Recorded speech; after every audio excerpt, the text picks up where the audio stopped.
Okay, we need to talk about how social media is changing. Your audience has not disappeared, they just don't want to engage with you anymore. Everything that I'm about to say, I'm not saying it to be harsh, I'm saying it to help you to how you can move forward as a business and as a creator. So we are seeing less public engagement, less likes, less comments. People are sharing things privately. Basically, people are consuming without wanting other people to know they're consuming. And I think this is one of the reasons Pinterest is growing year on year, because Pinterest was basically built for this. You can save something to a private board, you can click on a pin, click through to a website, click through to a link without anyone ever knowing that you were there. You can spend hours going down a content rabbit hole without there being any public knowledge of that. Pinterest isn't a place you necessarily go and follow your favorite creators or follow your friends. It's a place where you go to search for ideas and inspiration, plan things. You search for something you want. Pinterest then puts content in front of you. When you log on to Pinterest and all of the content appears on your feed that are your recommendations,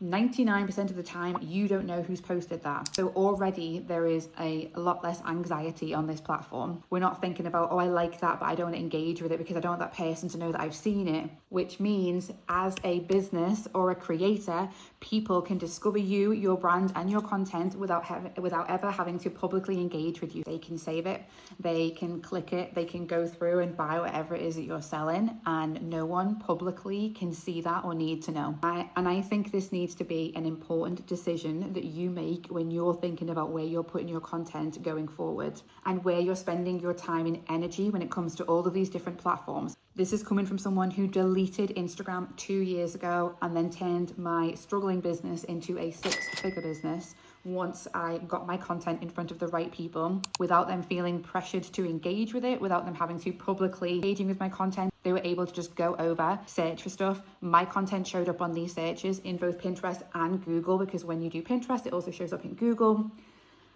And there we go. That's how my traffic went through the roof, how my clicks went through the roof, got so much more visible. And I just think this is something that you need to pay attention to. And by the way, if you are wanting to understand how Pinterest works, how you can use Pinterest to promote and sell your services or your digital products, I have a completely free ebook in the link in my bio if you want to go and check that out.